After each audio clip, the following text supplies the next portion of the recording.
Hey, it's Tucker Carlson. I am in my office here at Fox in Washington, and I am with Mark Steyn. Mark Steyn is the single most popular guest on our show, weeknights at 8. We know that because we do a lot of studying of it, and also we get a ton of email about it. So he's really nice to come here all the way from his home in New Zealand to participate in this online. So I have a book out coming Monday, and Premier was nice enough to host this on Facebook. And we're going to take your questions, and I'm going to sign books during the process. I've never done anything like this. The last time I wrote a book, the internet barely existed. But now it's here in full force. Yeah, that's good. And this is something you've never done, and I've never done. And you've written a lot. How many books have you written? Oh, I can, but they were before the internet. I haven't written anything since the internet. Remember, you wrote them on legal pads in one hand. Yeah, that was the. But just to reprise that website, premiercollectibles.com/Tucker. And if you buy one of the books that he's busy autographing right now, if you order one of those books, you can ask a question, and I may get to put your question to Tucker. It's a terrific book. It's called Shiba Fools, How a Selfish Ruling Class is Bringing America to the Brink of Revolution. It's a marvelous book. Don't be worried if Tucker seems a little bit nervous. He's a shy, bookish writer type, and so this is his first time he's ever been on Actually, camera. I became a shy, bookish writer type, you know, because you are a writer. I haven't been a writer in a number of years, but when you write a book or write a long magazine piece, you get deep into your own head. No. Well, let me ask you about that, Tucker, because there was some piece I saw the other day in which there were a lot of people being sniffy about you, including Tina Brown, who was... Tina Brown was sniffy about me? The Vanity Fair, Queen of Vanity Fair. I used to work for Tina, yeah. And you used to work for... And her whole thing was, oh, he was this marvelous, talented writer, and then he threw it away by going into this vulgar television medium. That's pretty funny. Tina said that, really? Yeah. Because she tried her best at this vulgar medium that we work in. Yeah, no, she did. Did she really say that? Yes, she did. That's hilarious. And I hadn't thought about her. She did, what was it, Topic 5 with Tina Brown?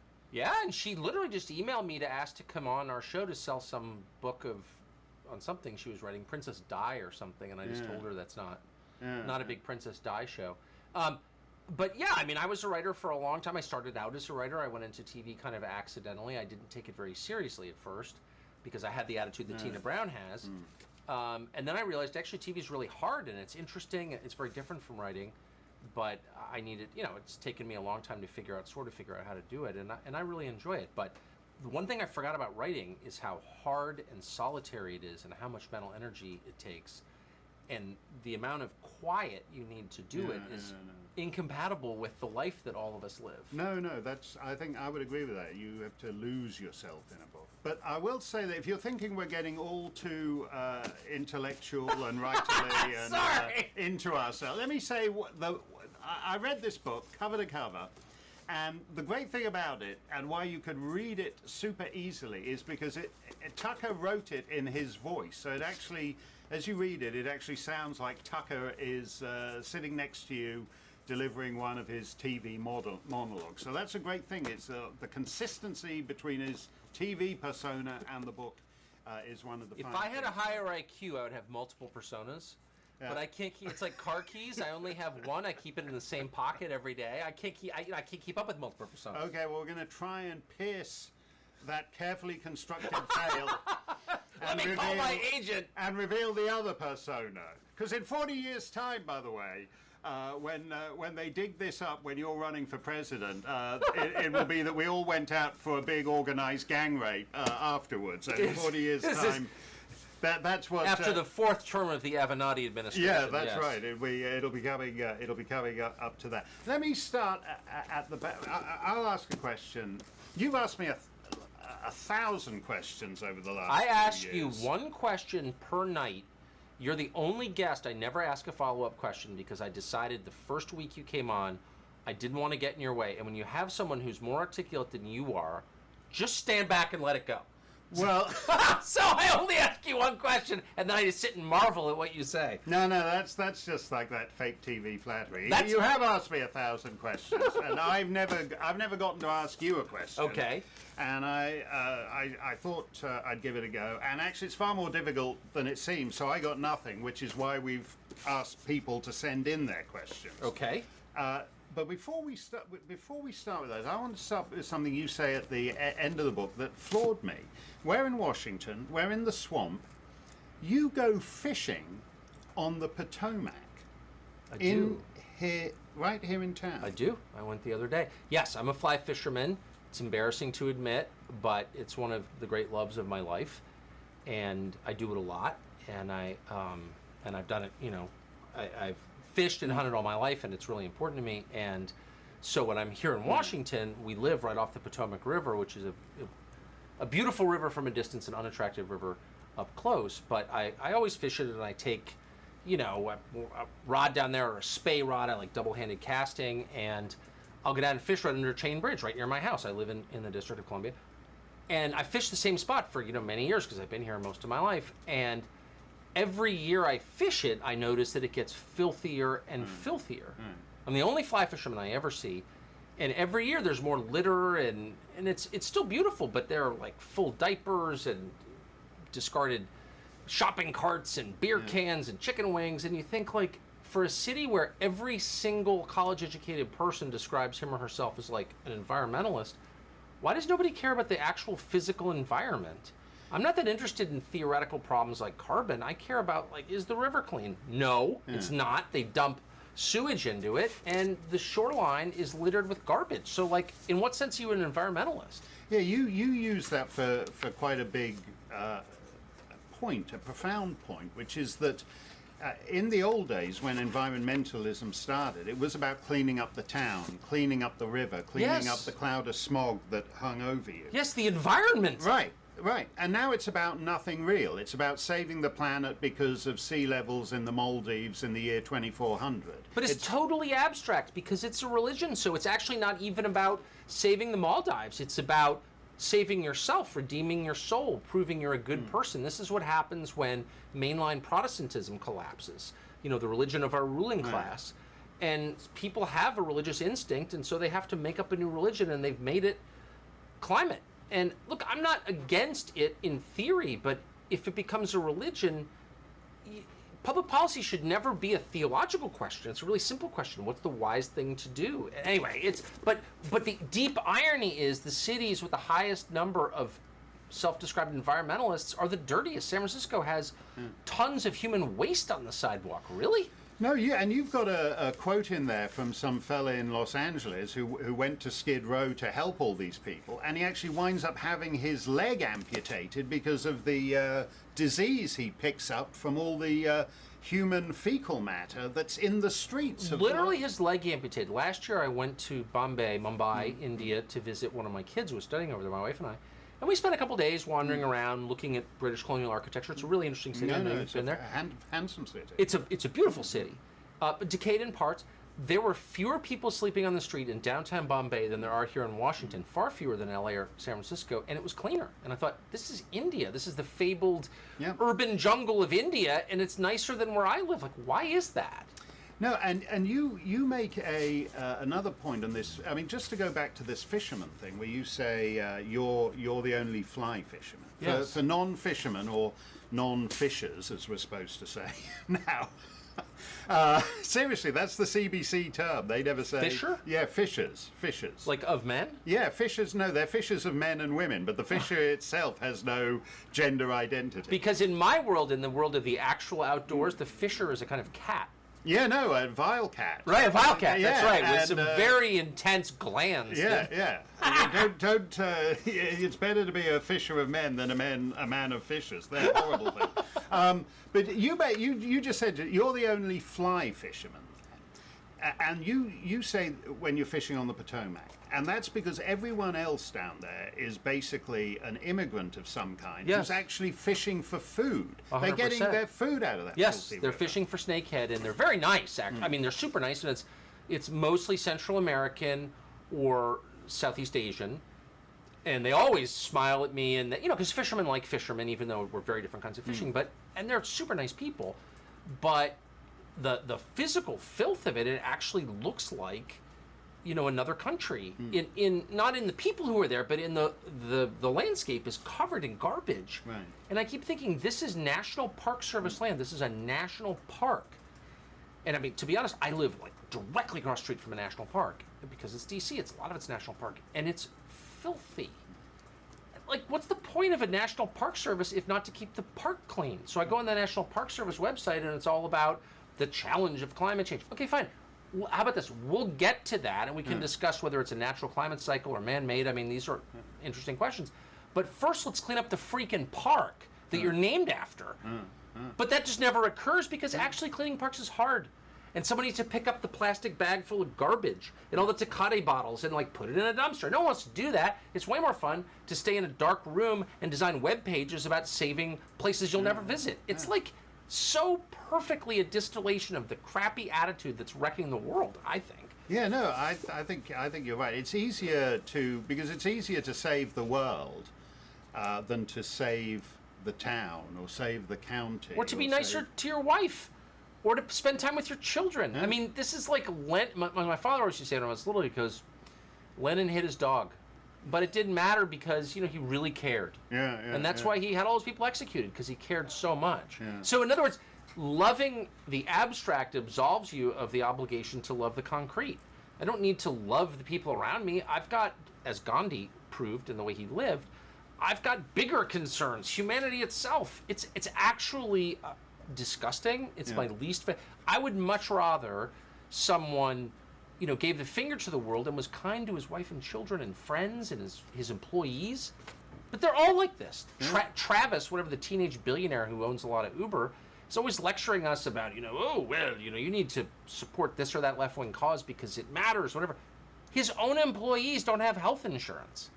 He doesn't even claim them as employees because it helps him get richer. So it's like the very people he's responsible for get shafted while he lectures the rest of us how we don't care enough. It's like, ugh. When you talk in the book about how we got to where we are today, and this is how you begin the book, you call it the convergence. Yes. And for people who think you're just an extreme right-wing Fox News nutcase, you're actually as hard on the Republican Party in this book as you are on the Democrats.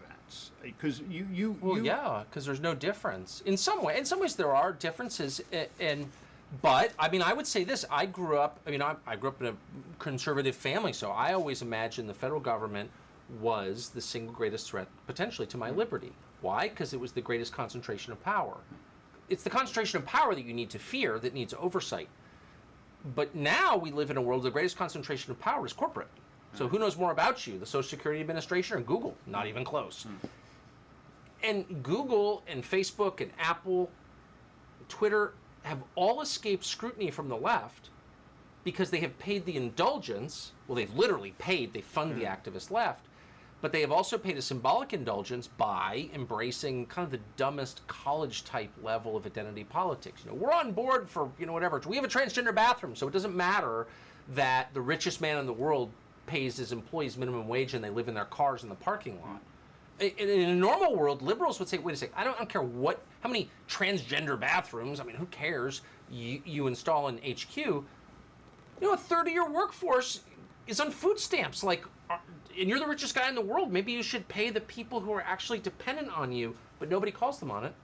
Well, I should say we are actually on Google, Facebook, and Apple, and all the people you mentioned right now. Yeah, because and because of that, no one ever says anything about it. No, so he is. So go to premiercollectibles.com/Tucker while it's now, still up. Before the plug is pulled for hate speech from Tucker.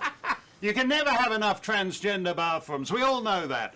Go to premiercollectibles.com/Tucker, and if you order one of these autograph books, Tucker can multitask. He can answer your questions as he's signing books. Yes, I can. We believe if he gets confused and he signs it Stormy Daniels, that will only add to the collectible value in years to come.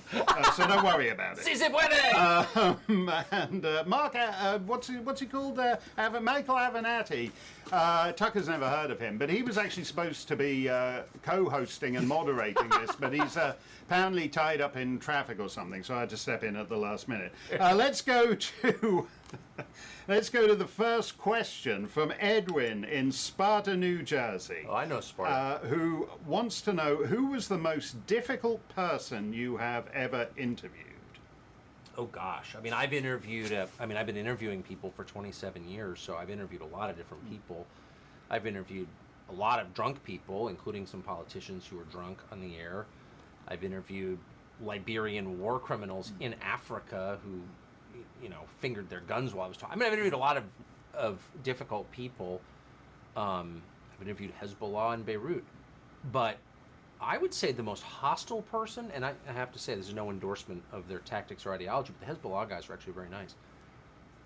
The most hostile person I've ever interviewed was the creepy porn lawyer, whose name I can never remember, but he represented Stormy Daniels. And I just made the obvious point, and this again is a metaphor for the way everything works. He's representing his client, but he's getting richer, and she's having beer bottles thrown at her on stage at strip clubs in Richmond. How does that work? Aren't you supposed to be improving her fortunes, not just your own? Anyway, it seemed like an obvious point to me. That guy, I've never, and obviously I'm widely hated, I've never been as disliked by that guy. I mean, it was like, you ever look at a jet engine on a hot day and you can see the kind of oily haze around it? There was an oily haze of rage coming off that guy. I actually thought he was going to go after me on the set. He has, and by the way, I have emotional control issues too. That guy's emotionally incontinent. Like, he could not control himself. And he didn't, part of it was understandable. He doesn't want to be called a creepy porn lawyer. I wouldn't either. But then he is a creepy porn lawyer. So, I mean, I'm a literal person, and it seemed like a legitimate, you want to call a creepy porn lawyer a creepy porn lawyer. But, he really didn't like me. So you would say, in terms of hostile vibes, he was worse than the Liberian warlords?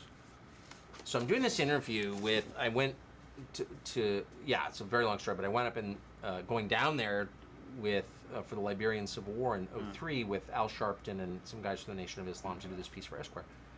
And I was interviewing the two guys who ran Lurd, which was one of the factions within Liberia, and they were, cannibals, and they're pretty into some pretty heavy stuff. And right in the middle of this interview, the head warlord's cell phone went off, and it was the Woody Woodpecker cartoon theme song. And it kept going off, and I thought, what the hell is that? It was like a flashback to Saturday morning cartoons, and it was the warlord's cell phone. And it was a humanizing moment, actually. Well, yeah, I don't know about that. That would kind of spoil the Woody Woodpecker theme It did song. kind of. I've never heard it since where I didn't think of him. I'm sure he's dead now. Yeah, no, those warlords they don't last long. And as you say, they actually eat each other. Oh, sure. When they kill the guy, then they eat him. So the powers of the former leader pass to the current leader. So whenever you're talking about America and the peaceful transfer of power, and then we have this deep state business, I often think, maybe we would be better if the incoming president just ate the previous president, and it would actually. Well, that's what happened to Samuel K. Doe. Yeah, no, that's Prince Johnson, who was this rebel leader, went in and they cut his ear off and ate it. Yeah, and they did it on videotape too. Actually, it's a poignant film. No, and it's a sad. I mean, you go back again and again in the book to actually make the point that the way we live is actually at odds with the entirety of human history. That we live in a very particular moment arising from a very particular set of circumstances and a civilizational tradition. And actually, for most of human history, the way they do things in Liberia is the norm. Absolutely. And the new ingredient, and the ingredient that's caused the volatility we're seeing now, is democracy, which, just for the record, I'm for. And I'm a product of one. However, we should be honest about its historical prevalence, which is not very. I mean, obviously there was the Athenian democracy, there was the Roman Republic, then the Roman Republic collapsed, became the empire. From the end of the Roman Republic, I think pretty much until the American Revolution, there weren't democracies. Why weren't there?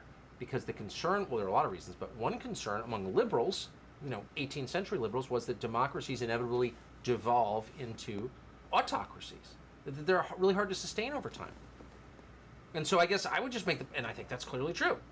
So if you want to sustain it, you need to make sure that you have a vibrant and upwardly mobile middle class. You can't have a Latin American economy with a democracy, or else what happens? You become Venezuela. The people get super angry, and they're like, wait a second, 9 families control everything, but we still have the vote.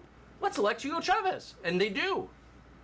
And so I just think we're in a very volatile moment. I don't think that we're appreciating its volatility. I think the people who got us here are making out really like bandits, which they are, and are downplaying the volatility and throwing up these smoke screens about race or gender or this identity politics stuff. It's just, a lot of it's just, it's not only stupid, it's stupid by design because it detracts attention from what's really going on, which is the country is kind of being looted by a lot of people in finance. I mean, I'm sorry to say that, but I think that. I've decided that, having watched it really closely.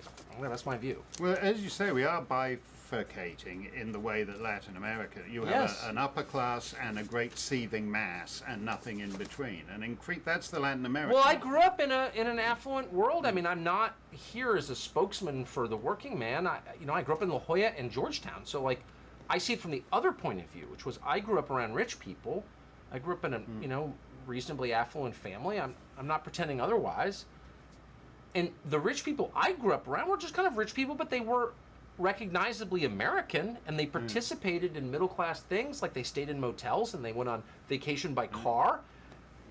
Now, the town I grew up in, the two places I grew up, Georgetown and La Jolla, like, no one drives to their vacation house. They fly, and the housekeeper drives the dogs. And it's just, our upper classes are so much farther removed from the rest of the country than at any time in my lifetime, I think probably in American history. They have less in common with people below them, and the physical separation between rich and poor is just so much more profound that it's scary to me, because people can be cut off. The neighborhood I live in, like, not one person voted for Trump, not because they're screaming lefties, but because, like, why would you vote for Trump? It didn't even make sense to them.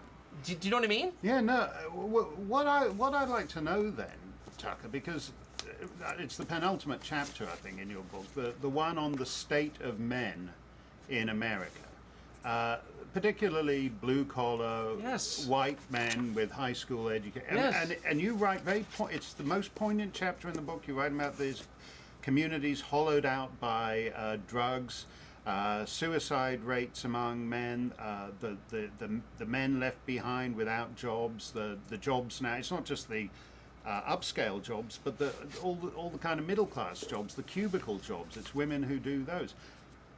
Why don't you share the same indifference to the fate of American men that most people from your background appear to? Well, it's not that I'm a better person. I'm not. I know a lot of really compassionate, decent people who have no idea what's going on. I do think I'm a little more curious than most people I know. I honestly think that's it. It's not that I'm more virtuous.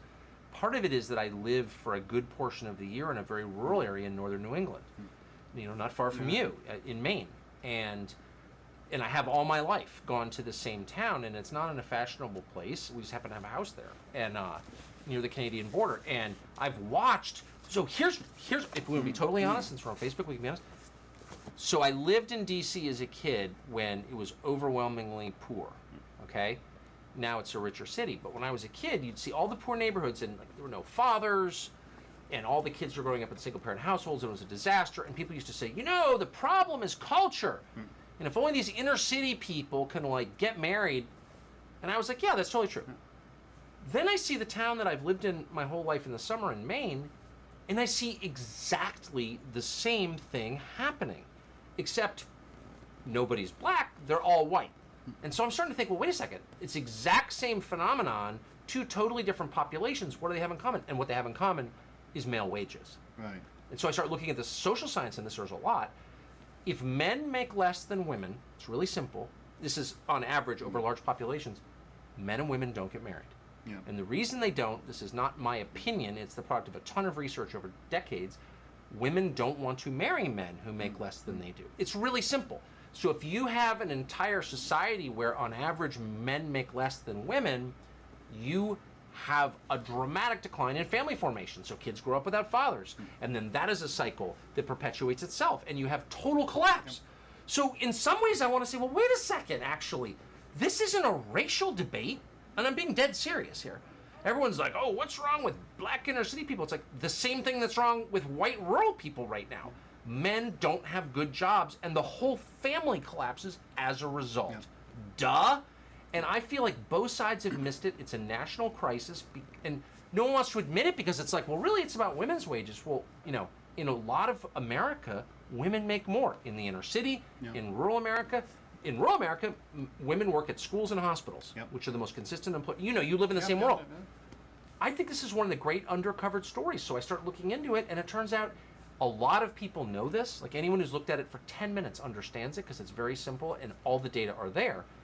It's this, the pressure exerted by a small number of activists not to say it out loud is so overwhelming that Barack Obama, who's not a stupid person, who fully understood this, said it one time and got jumped on. And he said, by the way, you know, this is the deal. Bam! Right. What, are you attacking women? Of course. I have 3 daughters. I'm not attacking women. I want them to marry. I want them to marry decent men with good jobs. You want there to be men for them to marry. Of course. And as you say, in our part of the world, you're getting me so worked up. No, but like up in northern New England and in other parts of the American interior, as you said, the wife does a nice job at the school district, so she gets the health insurance. Exactly. And so she handles all the complicated stuff like the bank accounts and the Blue Cross Blue Shield. And she's married to a guy who does a bit of casual excavating, or he does a bit of snow plowing. But he's tree work, maple syrup in the spring. You know, you've seen the whole thing, right? Yeah, but he's not very good at it, and she's making more money, and she takes care of all the important stuff. Now, but can I add one thing? So this isn't the product of the patriarchy. This isn't that men can't deal with it. Survey after survey after survey, academic study has shown that women don't like it. And it's consistent across populations. It's black women, Asian women, white women, every income level. It's just a fact. And I don't know why that is. I'm not going to speculate, but I'm just telling you, studies show us crystal clear. Women want to marry men who make more than they do. Not every woman, there are certainly many exceptions, but in general, that is true. And why are we denying reality again? Because a small group of unhappy people say we're required to? No, I'm too old. I don't care. Let me, this may or may not be related, Tucker. Beverly from Arlington Heights, Illinois, wants to know, does your wife share the same beliefs? You know, it's funny you said that. I'm passing these off to one of my 1,500 assistants here at Fox. You're not signing as fast as Nuke does. Sorry! He got through the first 3 print runs by now. That's good. Does my wife share the same beliefs? Yeah, you know, it's funny you asked that. I've been married to the same woman for 27 years. I met her in first day of 10th grade, so I've been with her for 34 years this month. And so I know her pretty well at this point. And our fourth and final child just went off to boarding school. So I'm living alone with her. And it's so interesting. I've never really talked to her about politics in all these years because I'm not that interested in talking about it with my family because I get a lot of it at home. So it's only really now, and she was so busy with 4 children that she didn't pay that much attention. It turns out, amazingly, that we have almost, I guess it's not amazing, live with someone for 27 years, but we have exactly the same instincts. Her only complaint is when I get mad on TV because she thinks it's impolite and unattractive, which it is. And that's good advice, and I really try not to, and I really care. I don't care about most people's opinions. Obviously, you can't if you work in my business, but I really do care about hers. So if she's, if she criticizes me in any way, it really rattles my cage. So if she just says something like, maybe you should not be snappy. Anyway, yes, we have exactly the same views. It's weird. Well, if you go to premiercollectibles.com/Tucker, you order Tucker's excellent new book, Ship of Fools. You can ask a question. Ask your toughest question, and we'll make him get snappy. And you'll get the autographed book, and you'll get to see Tucker enrage his wife and destabilize his marriage live. premiercollectibles.com/Tucker, and you can order the signed copy of the book. Let me go back to what you were saying about the crisis for men, and why Trump was elected. Because you talk in the first chapter of the book, the convergence. It's very weird if you don't live in one of the kind of booming corners of America. If you just live in one of these places where all the workers fled, and you're trying to follow the 2016 election campaign. And as you say, you switch on, the Democrats are talking about transgender bathrooms. They're talking about niche demographics you've never even heard of. And then you look at the Republicans, who's a perfectly affable fellow, is saying we need to have boots on the ground in Mali or Chad or wherever happens to be Burkina Faso, whatever happens to have come up today, and that doesn't seem to have much to do with how you live either. Neither of these parties seems to be talking about anything that matters. It's so funny when in the summer of 15, I was in Maine and I was with a good friend of mine, someone who's from Maine, who I know very well, and high school educated, served in the first Gulf War, diesel mechanic, runs a sawmill, very high IQ person, but he's a Maine person and chooses to live there. Anyway, always lived there. And I said, "Who are you voting for?" And he says, he's basically conservative. And he goes, I don't know. It's really between Bernie Sanders or Donald Trump. And I was such a captive to these categories that were very rigid in my head. I said, "Are you joking?" No, he goes, "No, I think both of them." And it was the first time when he said that was the first time I took Trump seriously. And I said, "What is that?" And he explained to me, he said they're basically making similar arguments. And he's conservative. I mean, legitimately conservative. But if you Sanders, who I think is a buffoon and a very nasty person, actually, but leaving that aside, he was the only person who was talking about wages. And so for me, the divide is between the parts of America where gas prices are significant and the parts where they aren't. So I don't have any idea what gas costs because I don't drive very much and I live in a place where it's just not an issue because people are so rich. It doesn't like gas. So I don't know. What does a bread basket at the restaurant cost? I don't know. But in a lot of the country, especially the rural areas, a $1 spike in gas prices is a huge difference for people. Like they care. Because they're on the margins. People are always poorer than you think they are. Anyway, that to me was like a revelation. I meditated on this for weeks thinking about it. And so my point is, there was a very different set of concerns outside Washington, which I guess you would expect. Washington is cut off. But what I'm so surprised by and was so annoyed by that I wrote this book is that no one in Washington was interested in learning what these concerns were. So I think of it this way. So Trump's election was a complete surprise to everybody here. Fine. Okay. Lots of things happen we don't expect.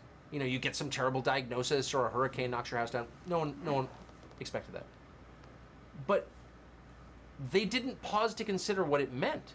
So if you wake up one morning and your wife is gone and she's run off with a mailman who makes half as much as you do and has bad acne, your first thought is going to be like, I can't believe she did that. What a faithless, horrible woman, right? Understandable. The stages of grief. But at some point, if you're a sentient, reflective person, you're going to ask yourself, well, did I do a good job as a husband? Maybe part of this was about me.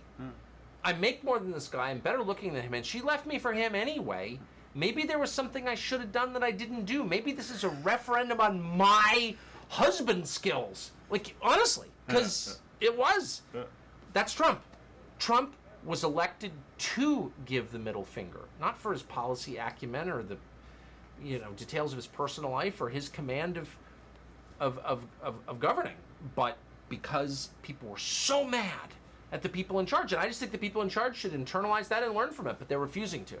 Well, you talk about how they basically acted as if it must all be some terrible... It was either Putin or these people, these voters are just so stupid that they're duped or whatever Exactly. it is. The subtitle of the book is How a Selfish Ruling Class is Bringing America to the Brink of Revolution. And Brian in Exton, Pennsylvania says, what do you think America is going to be like in 30 or 40 years? Will there be some type of civil conflict?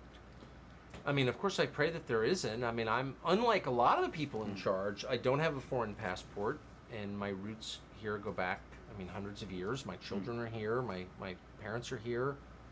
My brother's here. I'm not going anywhere. So I could get you a Canadian passport if you're desperate. I was in Calgary this weekend, and I'm not. I'm concerned about Canada. I think Canada's facing many. Well, you're an expert on it, obviously, but they're facing a lot of the problems that we are. No, that's true. Some of these things are broader problems. But what happens? I mean, look, either you enfranchise the middle class or you have real problems. I mean, you have to do one of two things. Either you make sure that everybody feels like they're participating, not equally, that'll never happen, but meaningfully in the economy, or you take away the vote. Yeah. You suspend democracy. But what you can have, what's incompatible, is an economic system like those of Latin America and a democratic political system, because those two ideas are at war with each other. And I think our ruling class understands that, which is why they've taken a very anti-democratic turn. And you sort of know what people are for or against by what they say they're for or against, so it's the opposite always. So whenever you have people saying, I'm worried about Trump's threat to democracy, it's like, wait a second.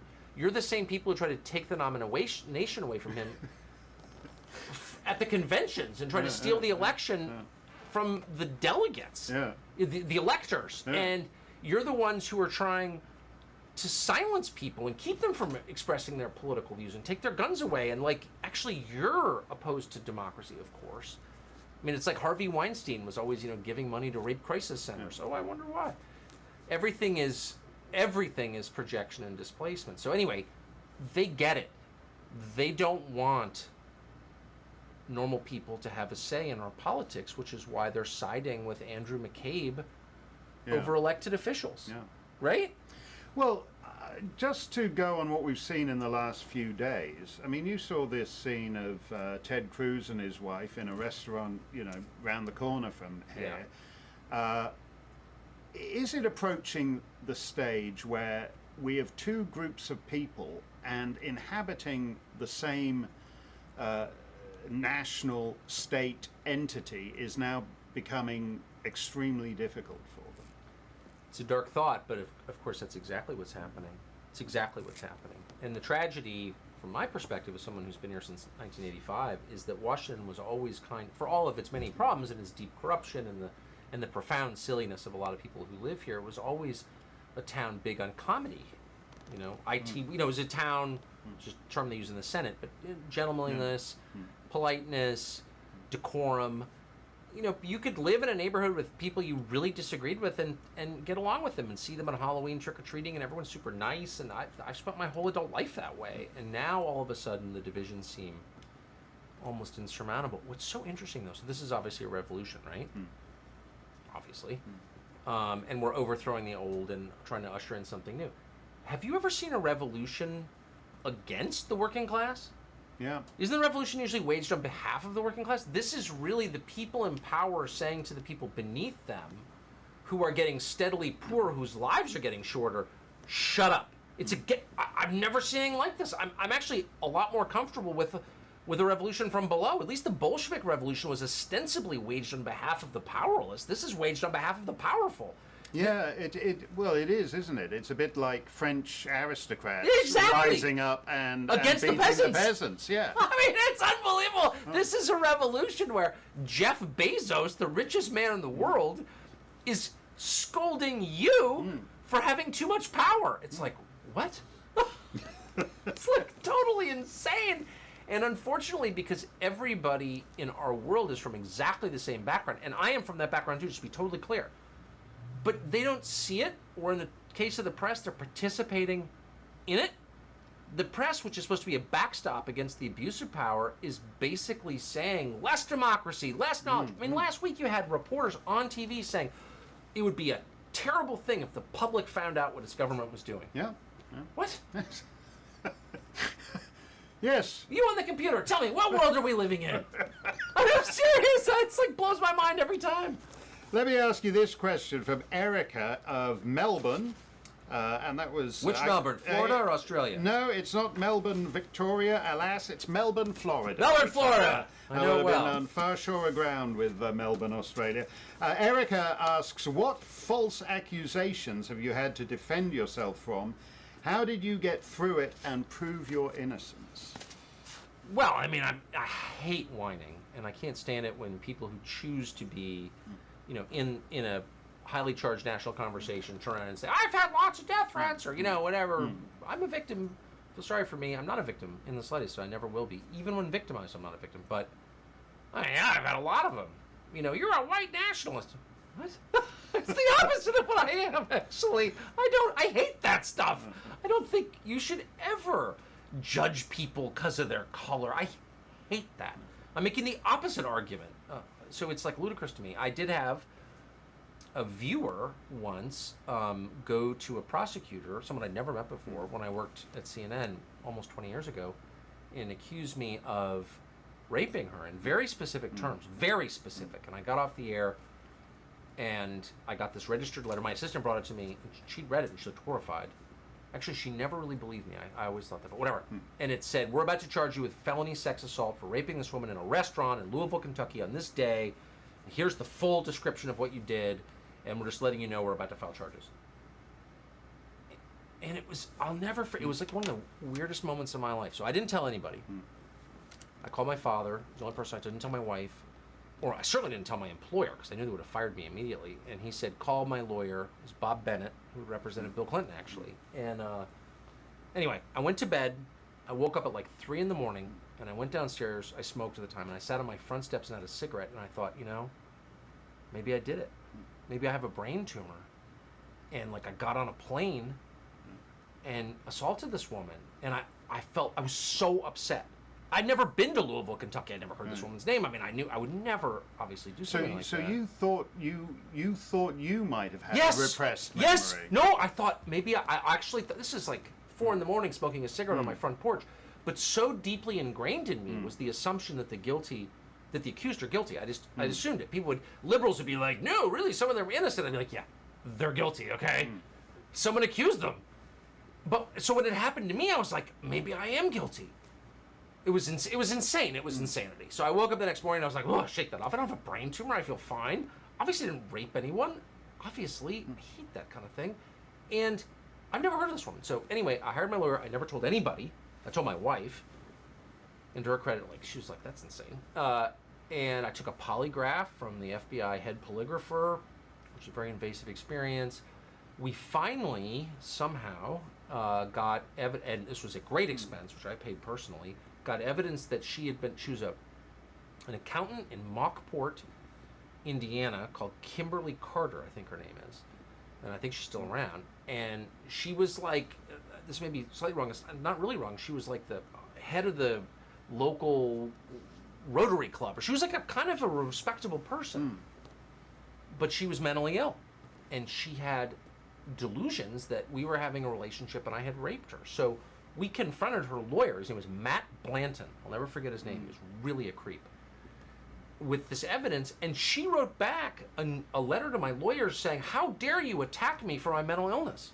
I was like, what? You almost had me sent to prison for rape. I'm not this isn't, anyway, she was totally self-righteous and completely outraged that I would criticize her for falsely accusing me of rape. Anyway, the whole thing was like the looking glass. I mean, I've never had an experience like that in my life, but here's what I learned. If I had gone to CNN and said, just so you know, I was accused of raping this woman, and yeah, the charges are quite detailed. I mean, she really had, and by the way, I couldn't prove I wasn't there because I wasn't on the air that night. But she couldn't prove I was there, but I couldn't prove that I wasn't. But I'm totally innocent. They would have said, you know what, we're going to take you off the air for a while just to kind of sort this out and never put you back on, and then issue a press release, distancing ourselves. That would have destroyed my life. No. And that's what's interesting in the current climate. That was before Twitter and Facebook and everything. If her lawyer had been this creepy porn lawyer and he'd been tweeting all day long back when this happened, it would have been out to the world. Nobody... I mean, I got to be honest. It wasn't Bob Bennett. It was another attorney who worked for him at the time at the law firm I hired. They were great, and the lawyers were all great. And they worked hard, and they saved me. However, one of them said to me, you know this girl, right? I said, I promise you I don't know her. He said, well, what's this? And he pulled out a copy of a thank you note that I had written her a year before. She had sent me something, and my assistant would put out all these things people would send me, and I'd write thank you notes. So, thanks so much for watching. Right. She said, we have evidence you've been in contact with her. I said, okay, I've never heard, I write 15 of these a day. He said, you slept with her, didn't you? And I said, I of course not. I didn't sleep with her. He goes, well, you had sexual contact with her, right? He did not believe me. That's a... It was like I'm not going to use. Yeah, it was bad. That's an extraordinary. By the way, any aspiring TV hosts out there, that's why instead of being warm and sociable and responding to viewer inquiries, you should just be an arrogant SOB and not ever sign any thank you notes for anybody. That's the way I do it personally. And otherwise, if you're as agreeable and friendly as Tucker, it can lead to all. Well, I had thank you notes beaten into me as a child. I had a lot of bad habits as a kid, but my father was always, if you've written your thank you notes, big time. So whatever, I wrote thank you notes. Let's go to Joel from Fort Mill, South Carolina. And if you want to ask a question, by the way, premiercollectibles.com/Tucker. You order the book. You can ask a question. You can see whether you can provoke him to one of those rages that his missus doesn't like. Joel says, how did you become such a badass? I don't think I'm much of a badass. I think I'm pretty polite. I actually don't really like arguing with people. It's pretty, let me just say, to be honest, it's pretty easy to draw a sharp contrast between the conventional view of everything right now and what's true. Common sense. What? It's like the people you debate now. I've been debating on TV for more than 20 years, and I've debated a ton of smart people. I debated Rachel Maddow over at when I had a show there. I hired her to debate me. Really smart. Not someone you'd ever want to debate without really thinking it through. Now, most arguments that I come up against are like air. They're ridiculous because they're predicated on the idea that I'm a good person and you're a bad person. I'm going to heaven, you're going to hell. They're theological debates. And so when you really believe that you're in possession of the truth, when you're a religious figure, you don't need to get into the details. Whatever. I'm a good person. You're going to hell. It's insane. So for me, it's actually harder now because even though the arguments are so stupid, not all, but often, it's not satisfying. It's frustrating. It's like, well, wait a second. Okay, so here's all the evidence. Tonight, I had a debate about this new set of allegations against Brett Kavanaugh. By the way, who I don't know. He doesn't seem. I have no personal attachment to Brett Kavanaugh in any way. I kind of liked Amy Coney Barrett for whatever it's worth, but whatever. I'm just on fairness grounds. This woman says that she went to 10 gang rapes in a row in Bethesda, Maryland, with high school kids. 10. And Brett Kavanaugh was there 35 years ago, and somehow no one ever mentioned that there was a public gang rape of a high school student going on. Look, I don't know, but I know absurd when I hear it. Yeah. That's absurd. So I bring this up to a guest, and I'm like, does that sound right to you? Again, I don't know anything other than what I just said. And he's like, well, I don't know. It's like, yeah, I do know. That's bullshit. I'm sorry. I don't know what you want me to say. I don't, right? But that's what what Joel means when he wants to know how you became such a badass is because there's a lot of left-wing, right-wing debates, shout fests, all the rest of it. But the conservative guys recoil from some of the bigger issues, and I think, as I understand what Joel's trying to get at, on immigration. Half the conservative movement wants cheap labour. Half of them say, like our late friend Charles Krauthammer, a disagreement I had with him, he kept going on about how Hispanics are natural conservatives and all the rest of it, which I know, they vote Democrat and in large part, and the idea that they were kind of small government group waiting to happen and all the rest of it is not particularly obvious to me. So a lot of people say immigration's not the hill to die on. In the book you talk about the way the transgender movement now means that all over the world people who were born boys are winning girls' sports, and so there are no women's sports because they're all being won by someone who is genetically and biologically born male with male strength. Again, a lot of conservatives, that's not the hill to die on. When you talk about what's happening to blue-collar rural America, the least fashionable demographic, that's not the hill to die on. And by the time most conservatives give up all these issues, apart from corporate tax rates, there's not a lot left to talk about. Well, that's exactly it. Look, I'm not against tax cuts, but I don't know. I mean, I think of it this way. So I came to D.C. when I was in high school, and there's a huge conservative nonprofit infrastructure in Washington, and billions of dollars. Good people from around the country sent billions of dollars to these think tanks, all which promise we're going to take the fight to the other side. We're going to make this country more conservative on this or that. And the country actually is on the cusp of becoming socialist, like literally. So what have you been doing with all that money? You know what I mean? And as for myself, I feel like, I don't know, I have the backing of Fox. They never interfere in any way with our editorial product at all. I mean, we really have complete freedom, actually. I mean, maybe someday we'll test the boundaries, but we haven't. And I'm also about to turn 50, and my kids are gone, and I have a happy family, and I love living way out in rural America and fishing all day. So, like, what's the worst that can happen to me? And by the way, we're all going to die in the end anyway. So, like, why would you waste any time lying? I mean, I don't express every view I have. I'm sure, a ton of dumb views, and I'm like, that's too stupid to say out loud. Yeah. Okay, fine. But on the big issues, why not just tell the truth? People can assess, do you really think I'm a hater? I'm not a hater. I really like other people. I'm not a hater. I don't have any weird agenda. Everything is out there. And why not do that? I don't know. It's just, I don't know what the argument against is. All these people are so afraid. Everyone is so afraid. Yeah. That's what I notice when I talk to people. They're just like terrified. Well, what's going to happen? Some like professional activist is going to get mad at you? Okay. I mean, like, so? Well, you make a good point, that it's easier just to say what you really feel. People always think if you're on the right that you're like on the take to like play this acting role for an hour every night where you totally say crazy things. It's totally right. My next door neighbor for years was a wonderful woman, taught French to Obama's kids, screaming liberal, couldn't have been a sweeter person. And she would always say, and I was literally next door neighbor, and so I'd walk by, and she always liked me. I always liked her. And one day she said to me, she goes, I mean, do you ever watch Fox? I'm like, I'm an anchor there. I didn't say that.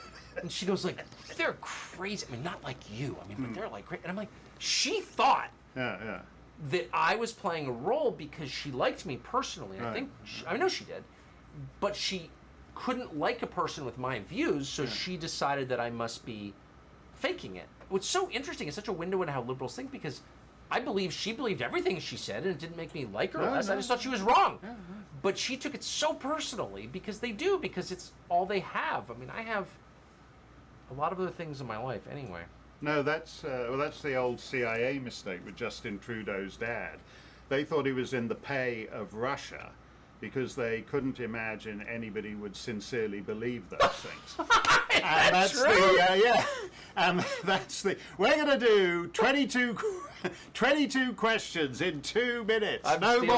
No more long discursive rambling. This is sorry. Rapid fire. I never see Mark in person. So this is like exciting for me. Rapid fire round. 22 questions in 2 minutes.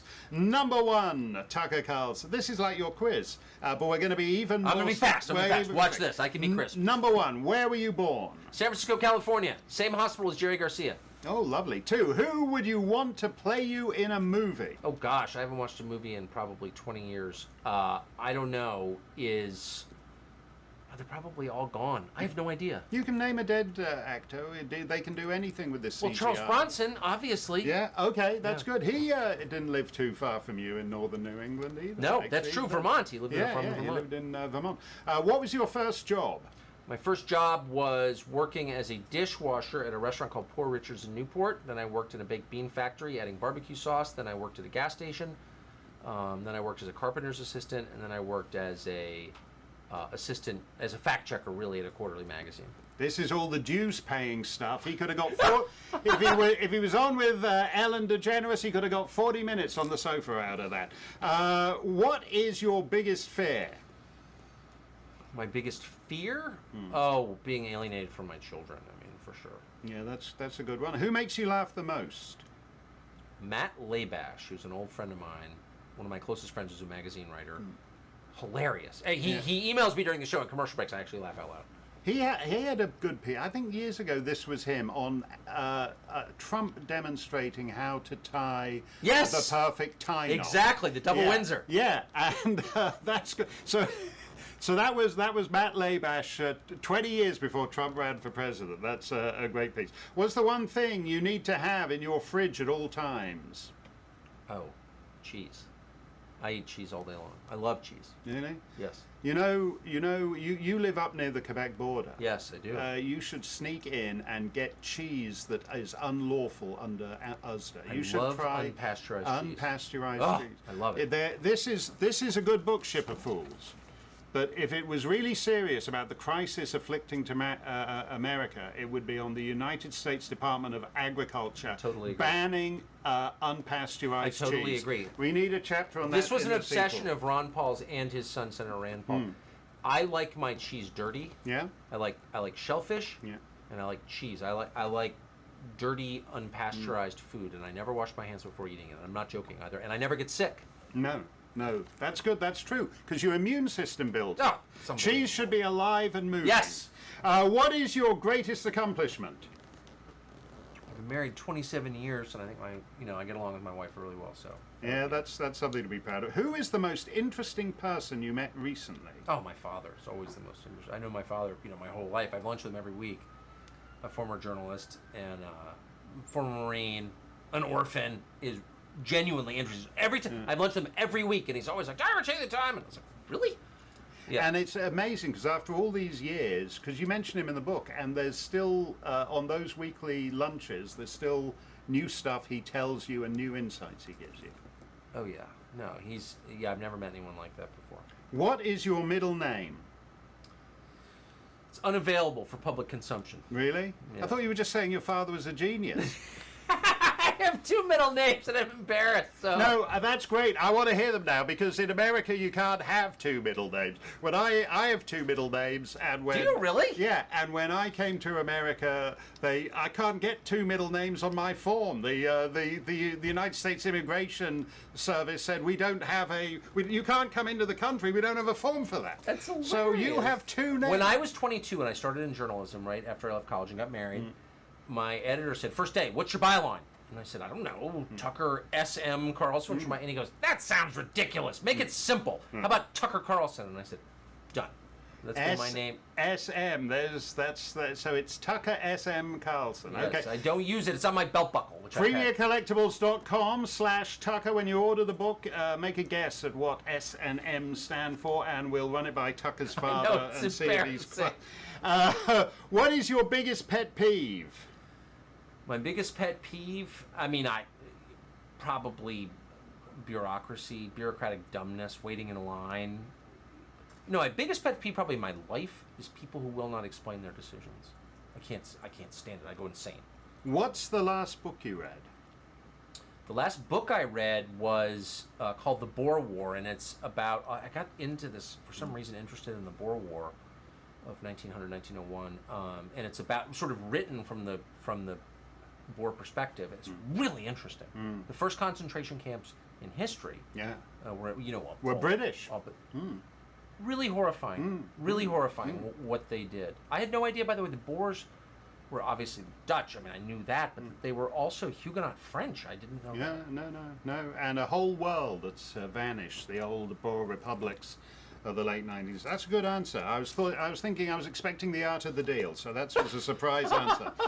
What's your favorite hobby? You've already... fishing, but I love carpentry. I've always loved carpentry. I have a wood shop in my house in Washington and in Maine, and I'm no great carpenter, but I usually make a table or a chair a year, and it's a great outlet. And fly tying. I do a ton of fly tying. I bring a fly tying vise with me on the road almost everywhere I go. I don't drink. I gave up drinking like 16 years ago, so I have a lot of intensity and just being on the road. I like a physical outlet. I like to make things with my hands. It's important to me. That's good. What's your guilty pleasure?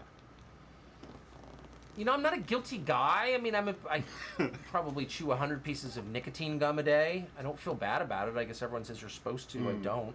I went to the doctor a couple years ago. I'm not a big doctor guy, but he said, that's fine. That's good. I don't smoke, so, I feel good about that. Do you have any hidden talents? Boy, I use every one of my talents. I don't have very many. Max? Well, actually, can I say honestly now that, and I always say this to my wife, and she's never impressed, I'm actually a good fly tyer. Okay. Like I tie good dry flies and streamers, mergers. I know nobody cares. Everyone thinks this is totally eccentric, but I actually am a good fly tire. At some county fairs, that actually is a competition. I know, it's so stupid, but I'm really interested in it. And I tie historic wet flies are my favorite. Right. Anyway. What color is your toothbrush? Honestly, I use my wife's. I don't know whatever she uses. You're supposed to have an undocumented immigrant do that for you every morning. That's what a man in your position should be saying. What's your secret snack? Oh, well, it's not so secret. It's like whatever's there. I have a constant battle going on. I mean, I'll eat any kind of crap that's there. I mean, I love Snickers bars and Fig Newtons and all that garbage. No, it was commented on when you were up in my part of the world to do your show a few weeks ago. You had like a rack of lamb and a haunch of venison before you went on air. It was like I always go on my fall diet where I try to stop eating the garbage that I eat during the summer. But I mean, I have like terrible eating habits. I went to boarding school at 14. I didn't grow up with like normal meal. I mean, I have all kinds of excuses, but I mean, honestly, my favorite thing in the world is cheese and bread. I mean, I really like camembert and a fresh baguette, maybe with a little honey in there or a pear jam. Oh.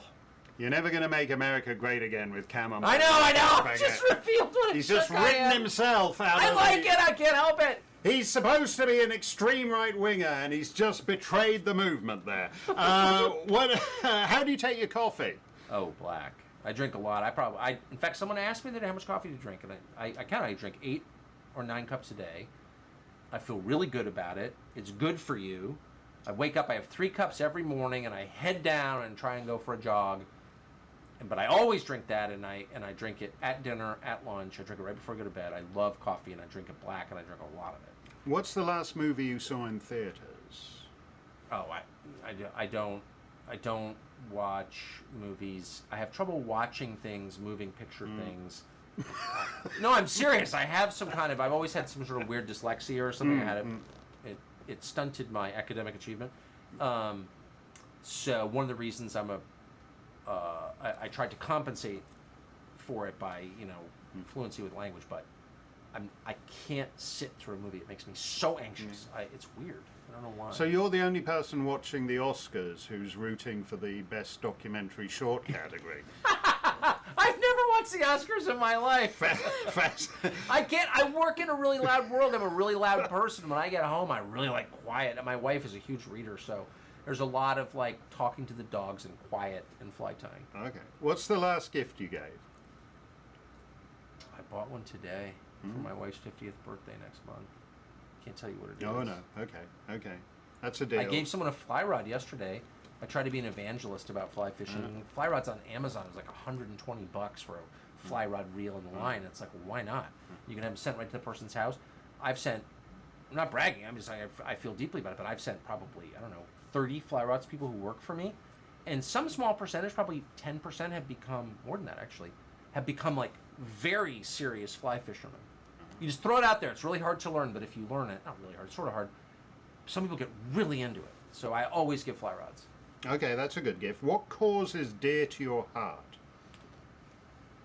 Oh, well, I mean, I talk about, my views are very clear on a lot of different things. I'm probably the only really pro-life Episcopalian in the world, but I really mean it. I love dogs.